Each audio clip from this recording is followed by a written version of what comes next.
স্বাস্থ্যকৰ আজি তোমালোকৰ কাৰণে এটা নতুন পাঠ লৈ আহিছোঁ। আজি হৈছে কি পাঠ নম্বৰ 6 দহন আৰু শিক্ষা। এই দহন কি বস্তু বা শিক্ষা কি বস্তু, আমি এই দহন আৰু শিক্ষাৰ ওপৰত এই পাঠটোত আলোচনা কৰিম। আমি কি কৰোঁ, বিভিন্ন উদ্যোগত বিভিন্ন যন্ত্ৰপাতিত আমি বিভিন্ন ইন্ধন ব্যৱহাৰ কৰোঁ, নাইবা আমি কি কৰোঁ আমাৰ ঘৰতো কিন্তু বহুতো ইন্ধন আমি ব্যৱহাৰ কৰোঁ। তোমালোকে নিশ্চয় ক'ব পাৰিবা আমাৰ ঘৰত কি কি ইন্ধন ব্যৱহাৰ কৰা হয়, ক'ব পাৰিবানে? এই সাধাৰণতে কি ইন্ধন মূলতে আমি জুই জ্বলাওঁতে যিবিলাক বস্তু বা তাপ পোৱাৰ কাৰণে বা পোহৰ পোৱাৰ কাৰণে বা তাপ পোৱাৰ জুই জ্বলোৱাৰ কাৰণে যিবিলাক বস্তু আমি জ্বলাওঁ সেইবিলাক হৈছে কি আমাৰ ইন্ধন।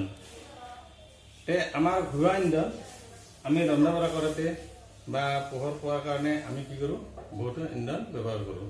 যেনেকৈ কি আমাৰ সেই ইন্ধনৰ তালিকাত তোমাৰ কি থাকিব পাৰে, গৰু গোবৰো থাকিব পাৰে, কাঠখৰি থাকিব পাৰে বা বনপথাৰত খৰি থাকিব পাৰে, পেট্ৰল, ডিজেল, কেৰচিন বা LPG, CNG এনেকুৱা বহুতো সামগ্ৰী আমি কি কৰি আছোঁ, ইন্ধন হিচাপে ব্যৱহাৰ কৰি আছোঁ।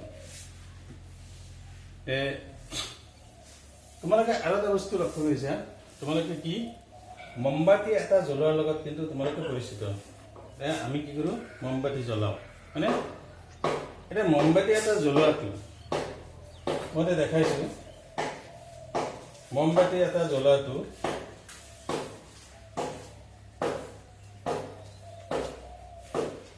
হৈছেনে? এই যে মমবাতিটো জ্বলোৱা হৈছে, মমবাতিটো কি হৈছে চোৱা, ই শিকা জ্বলি আছিল, হয়নে?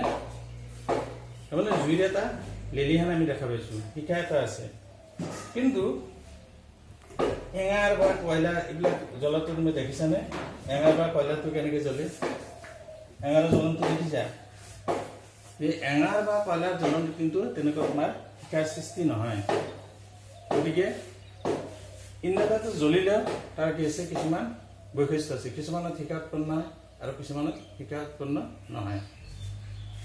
গতিকে এই যে বস্তুবোৰ যে জ্বলে, হয়নে? ইন্ধন এটা জ্বলে, ইয়াক আমি কি ক'ম, হয়নে? এই পাঠটোত আমি কি হৈছে অংকীয়া হৈছে কি দহন কি, মানে বস্তুটা যে জ্বলে বা কি হিচাপে জ্বলে, কোনবিলাক বস্তু জ্বলে, হয়নে? এইটো কোৱা হৈছে কি দহন। দহন কি বস্তু আচলতে? তোমালোকে ক্লাছ 7ত পাইছিলা মেগনেছিয়ামৰ ফিটা যে জ্বলোৱা হৈছিল। মেগনেছিয়ামৰ ফিটাটো কি কৰা হয়, এনে পাতলকে থাকে মেগনেছিয়ামৰ ফিটাটো, এনেকুৱা এক চাইডত কি কৰিব লাগে, চিৰিজ পেপাৰ দি ঘঁহি দিব লাগে, মূৰটো ধুনীয়াকৈ ঘঁহি দিব লাগে। ঘঁহি দিলে কি হয়, ইয়াত উজ্জ্বল তৰপ ওলাই আহে আৰু তেতিয়া আমি জুইৰ ওপৰত ধৰিলে অলপ সময় ধৰাৰ পাছত কি হয়, ই মানে উজ্জ্বল পোহৰে একদম চকুত চাট মাৰি দিলে উজ্জ্বল পোহৰে জ্বলিতে। এই মেগনেছিয়াম বায়ুত জ্বলিলে কি হয়, আচলতে কি মেগনেছিয়াম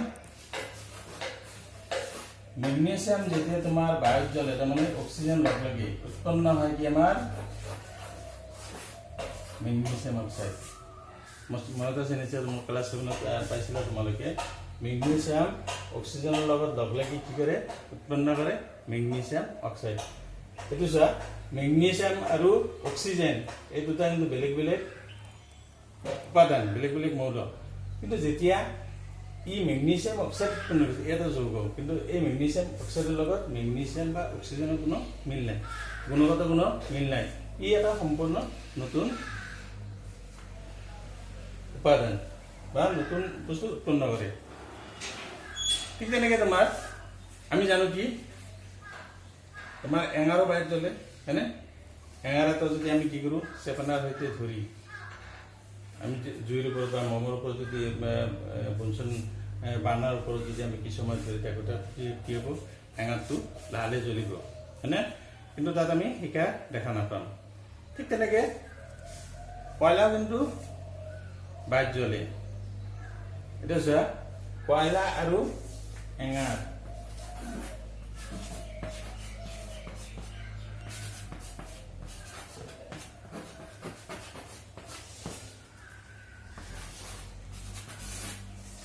এই এঙাৰ আৰু কয়লা কিন্তু একে বস্তু নহয়, এই দুটা সম্পূৰ্ণ বেলেগ বস্তু, ইয়াৰ গুণগত মান কিন্তু বেলেগ বেলেগ হয়নে। এঙাৰটো তোমালোকে হয়তো ভাবিছা যে আমি ঘৰত যেতিয়া আমি চৌকাত ৰান্ধো, কাঠ খৰি দি ৰান্ধো, তেতিয়া আমাৰ কি হয়, যিটো অধাহিত পদাৰ্থ উৎপন্ন হয়, আমাৰ ঘৰুৱা ভাষাত আমি কি কওঁ, কয়লা বুলি কোৱা। সাধাৰণতে কি সেইটো কয়লা নহয়, সেইটো এঙাৰ। আমাৰ চৌকাত যিটো অধাহিত পদাৰ্থ জমা হয় সেইটো হৈছে কি এঙাৰ। কিন্তু কয়লাটো হৈছে কি, কয়লাটো হৈছে খনিজ সামগ্ৰী। এইটো হৈছে যে তোমালোকে কয়লা আৰু পেট্ৰলিয়াম পাইছিলা নহয়, তাতে কি কয়লা উৎপন্ন হওঁতে কিমান বছৰ লাগিছিল, 300 নিযুত বছৰ। তাৰমানে কি নিযুত বছৰ পিছতহে তোমাৰ কয়লাটো উৎপন্ন হয়। কিন্তু এঙাৰটো আমি 10 মিনিটত তৈয়াৰ কৰিব পাৰোঁ হয়নে। সেই কয়লা তোমাৰ বায়ুত জ্বলে আৰু এঙাৰৰ বায়ুত জ্বলে। কয়লা বায়ুত জ্বলিলে কি হয়, কয়লাৰ সাধাৰণতে কি মূল উপাদানটো হৈছে, কয়লাৰ মূল উপাদানটো হৈছে কি কাৰ্বন।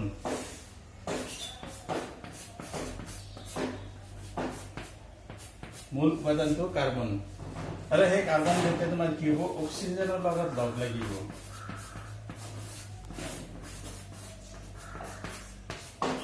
অক্সিজেনৰ লগত লগ লাগি তোমাৰ কি উৎপন্ন কৰে, কাৰ্বন ডাই অক্সাইড উৎপন্ন কৰে।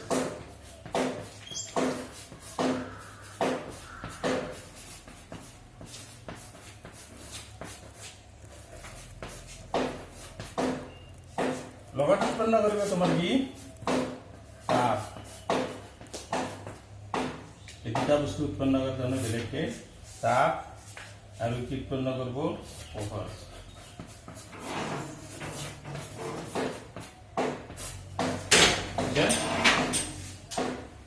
কাৰ্বন যেতিয়া আমি বায়ুত জ্বলাম, কাৰ্বন বায়ুত জ্বলিলে কি উৎপন্ন হয়, কাৰ্বন ডাই অক্সাইড উৎপন্ন হয়, আৰু তাৰ লগতে কি উৎপন্ন হয়, তাপ আৰু পোহৰ হয়নে। তোমালোকে এঙাৰ যেতিয়া জ্বলাবা, এঙাৰ জ্বলালে কিন্তু তোমাৰ কি হ'ব, এই তাপ আৰু পোহৰ উৎপন্ন হয়। এঙাৰ জ্বলাই চাবাচোন, তেতিয়া ই ৰঙা হৈ জ্বলিব, তেতিয়া কি হ'ব, পোহৰ দিব, আৰু ইয়াত চুলে কি হ'ব, গৰম লাগিব হয়নে। তাপ আৰু পোহৰ দুয়োটা উৎপন্ন কৰে। এটা কথা হৈছে কি যে এই যে এঙাৰ বা কয়লা আমি বা মেগনেছিয়াম পিঠা আমি জ্বলালো, বায়ুত জ্বলালো, জ্বলাৰ পিছত কি হৈছে, ই এটা ৰাসায়নিক ক্ৰিয়া হৈছে হয়নে নহয়। আৰু ৰাসায়নিক ক্ৰিয়া হৈ ই নতুন নতুন পদাৰ্থ উৎপন্ন কৰিছে। যেনেকৈ তোমাৰ কি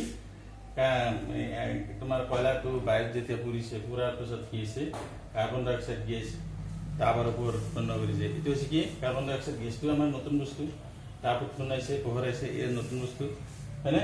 এইটো যিটো নেকি তোমাৰ কাৰ্বন আগতে কয়লাত নাছিলে, ঠিক আছে নহয়। তাৰমানে কি, যি ৰাসায়নিক প্ৰক্ৰিয়াত দ্ৰব্য এটা তোমাৰ অক্সিজেনৰ লগত বিক্ৰিয়া কৰি তাপ উৎপন্ন কৰে, তাকে কোৱা হৈছে কি দহন। গতিকে আমি যে কৈছিলো যে দহন কি বস্তু, দহনটো হৈছে কি, এটা দ্ৰব্যৰ লগত যেতিয়া তোমাৰ অক্সিজেনে কি কৰিব, বিক্ৰিয়া কৰিব, বিক্ৰিয়া কৰি কি কৰিব, তাপ উৎপন্ন কৰিব, আৰু তেতিয়া তাক কি কোৱা হ'ব, দহন বুলি কোৱা হ'ব। তাৰমানে যিটো ৰাসায়নিক প্ৰক্ৰিয়াত দ্ৰব্য এটাই কি কৰে, অক্সিজেনৰ লগত লগ লাগি তাপ উৎপন্ন কৰে, তাকে কোৱা হৈছে কি দহন। এতিয়া যিবিলাক বস্তুৰ দহন হয়, তাৰমানে জুই লাগে, সেই বস্তুবিলাকক কোৱা হৈছে কি দাহ্য বস্তু। যিটো বস্তু জুই লাগিব বা দহন হ'ব, একে কথা যে যি বস্তুৰ দহন হয়, যি দ্ৰব্যৰ দহন হয়, তাক কোৱা হৈছে কি দাহ্য। আৰু ইয়াক আমি বেলেগ এটা নাম দিম, সেইটো হৈছে কি ইন্ধন। তাৰমানে দাহ্য যিবিলাক বস্তু জুই লাগে, দাহ্য বস্তু যিবিলাক আছে, সেইবিলাক আমি কি ক'ম, ইন্ধন বুলি ক'ম হয় না। এতিয়া ইন্ধন তোমালোকৰ কি হ'ব পাৰে, ইন্ধন কিন্তু 3 প্ৰকাৰ হ'ব পাৰে। ইন্ধন 3 প্ৰকাৰ হ'ব পাৰে। এইটো হৈছে কি, এটা হৈছে কি বচা, এটা হৈছে তোমাৰ জুলীয়া, আৰু এটা হৈছে কি গেছীয়। ইন্ধন 3 প্ৰকাৰ হ'ব পাৰে। গোটা ইন্ধন, জুলীয়া ইন্ধন আৰু গেছীয় ইন্ধন। তোমালোকে কি কৰিবা, এই গোটা ইন্ধনৰ দুটা, জুলীয়া দুটা আৰু গেছীয় দুটা, এই প্ৰত্যেকৰে দুটাকে ইন্ধনৰ নাম তোমালোকে লিখি হোৱাটছআপ কৰি মোক দিবা লাগিব। ঠিক আছে, মনত থাকিবনে? এতিয়া প্ৰজ্ঞানে কিন্তু এটা কথা কৈছে এতিয়া মাজতে, যে সি শুনিছিল কি, যে আমাৰ শৰীৰৰ বাবে খাদ্যটো হৈছে কি এটা ইন্ধন। এইটো শুনিছিল কথাটো, যে আমি যে খাদ্য খাওঁ, আহাৰটো খাওঁ, সেই আহাৰটো হৈছে কি আমাৰ কাৰণে বোলে ইন্ধন। এইটো প্ৰজ্ঞানে শুনিছিল, বুজিছানে? তাৰ আগতে এটা কথা কৈছোঁ, তোমালোকক এই যে এইটো হোমৱৰ্ক দিয়া হৈছে, ঘৰুৱা কাম হিচাপে দিয়া হৈছে, এইটো বুজি পাইছানে? তোমালোকে 3 প্ৰকাৰ ইন্ধন দুটা দুটাকে লিখিবা, দুটা গোটা ইন্ধনৰ নাম লিখিবা, দুটা জুলীয়া ইন্ধনৰ নাম লিখিবা আৰু দুটা গেছীয় ইন্ধনৰ নাম লিখিবা। বহীত লিখি মোবাইল দি ফটো মাৰি হোৱাটছআপ যোগে মোক গ্ৰুপত দি দিবা। ঠিক আছে, এটা হৈছে কি প্ৰজ্ঞানে যিটো শুনিছিল, যে আমি আহাৰ যিটো আহাৰ খাওঁ, সেই আহাৰটো ইন্ধন হয় নাই কথাটো? এইটো ইন্ধন হ'ব নেকি আমাৰ কাৰণে? আচলতে কি প্ৰয়ালিকে ইয়াৰ উত্তৰটো দিছে, এইটো আচলতে সঁচাকৈ আমি যে আহাৰ খাওঁ, এইটো আচলতে কি ইন্ধন হয়। কি ইন্ধন হয়? যে আমি যে উশাহ লওঁ, উশাহত আমাৰ লগত অক্সিজেন যায়, আৰু খাদ্যৰ লগত এই অক্সিজেন কি কৰে, খাদ্যৰ লগত বিক্ৰিয়া কৰি খাদ্যটো ভাঙি দিয়ে। ভাঙি দি তোমাৰ কি কৰে, কাৰ্বন ডাই অক্সাইড গেছ উৎপন্ন কৰে, তাপ উৎপন্ন কৰে। বুজিছানে? চাবাচোন, নিশ্বাসটো এৰি দিবাচোন, নিশ্বাসটো গৰম হয়নে নাই? তাৰমানে কি আমাৰ ভিতৰত কি হৈছে, ৰাসায়নিক বিক্ৰিয়া হৈছেই, হয়নে? আৰু খাদ্যটো ভাঙি গৈছে, ভাঙি নতুন পদাৰ্থ উৎপন্ন কৰিছে। তাৰমানে কি তাপটো শক্তি হয়নে নাই? আৰু সেই শক্তি, খাদ্যৰ পৰা যে আমি শক্তি পাওঁ, সেইটো আমাৰ শক্তিখিনি আমাৰ মাংসপেশীত সঞ্চিত অৱস্থাত থাকে, আৰু তাৰ দ্বাৰা আমি বিভিন্ন কাম কাজ কৰিব পাৰোঁ। বুজিছানে? যিকে নহওক, আমাৰ এটা ক্ৰিয়াকলাপ দিছে, ক্ৰিয়াকলাপ 6.1।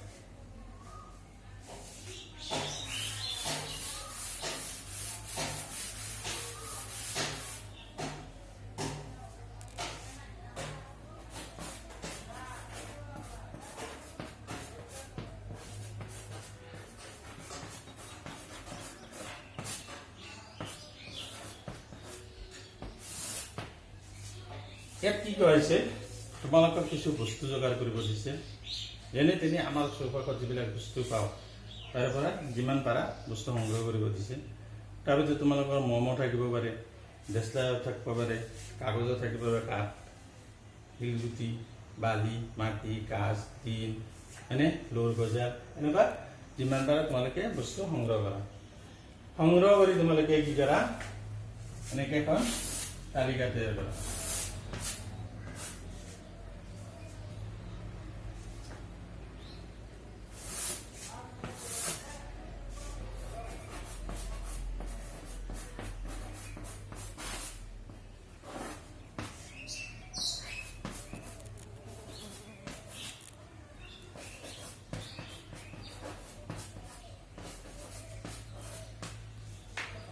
সামগ্ৰীৰ নাম দিলা ধাৰ্য আৰু অধাৰ্য। যেনিবা মই এটা ক্ৰিয়াকলাপটো অলপ নমুনা তোমালোকক দেখুৱাইছোঁ। এইটো মমবাতি হয়, দেখা পাইছানে? এইটো মমবাতি, এইটো মমবাতিটো জ্বলে, এইটো আমি জানোৱে। গতিকে মমবাতিটোক আমি কি বুলি ক'ম? দেশলাই কাঠিটো কি? এইটো জ্বলিছে, গতিকে দেশলাই কাঠিটো কি? ধাৰ্য বুলি ক'ম। এইটো যদি লেখা হয় দেশলাই, দেশলাই কাঠি, ই কি? ধাৰ্য হ'ব। মমবাতিটো কি হ'ব?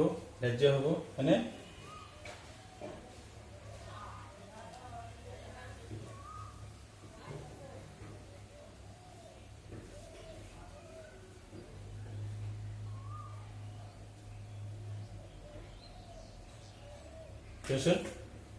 তাৰমানে কি, যদি মই কি কম, মমটো কি? এইটো ধাৰ্য, হয়নে? তাৰপিছত কি?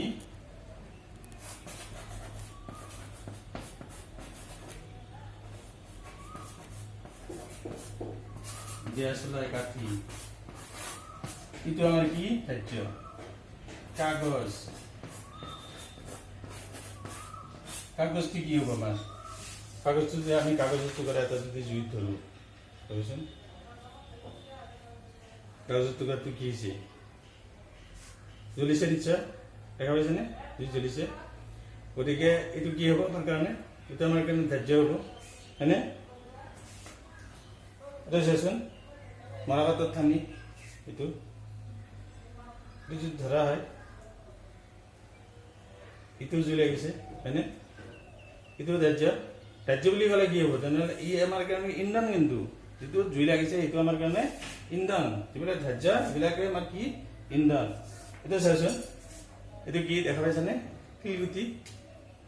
শিলগুটিটো সেনেকৈ জ্বলে নেকি চাচোন শিকা জ্বলে বা শিকাহীনভাৱে জ্বলে নেকি জ্বলিনে জ্বলিব না এইটো এতিয়া গোটেই দিন ৰাখিলেও কিন্তু নজ্বলে এইটো তেনেহ'লে কি হ'ব আমি যদি ইয়াতে শিলগুটি লিখোঁ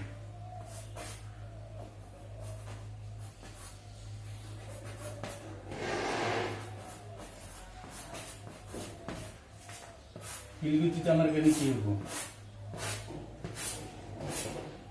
এইটো আমাৰ কাৰণে অধাৰ্য হয়নে গতিকে এনেকৈ তোমালোকে যিমান পাৰা আৰু তালিকাখন তোমালোকে কি কৰিবা আৰু বেছিকৈ দীঘল কৰিবা হয়নে আৰু দীঘল কৰি তোমালোকে কি কৰিবা ধাৰ্য আৰু অধাৰ্য বস্তুবিলাকৰ লগত চিনাকি হ'বা যিকেইটা বস্তুত জুই লাগিব সেইকেইটা হ'ব কি ধাৰ্য আৰু যিবিলাকত জুই নালাগে সেইকেইটা হ'ব কি অধাৰ্য এতিয়া নেক্সট আমাৰ আৰু এটা ক্ৰিয়াকলাপ আছে যে এই যে দহন যে সংঘটিত হয় দহন সংঘটিত হোৱাৰ কিছুমান অৱস্থা আছে আৰু সেই অৱস্থাখিনি আমি পাছৰ ক্লাছত আলোচনা কৰিম তো আজিলৈ ইয়াতে সামৰিছোঁ ভালকৈ লিখা পঢ়া কৰিবা হয়নে গতিকে এৰিছোঁ থেংক ইউ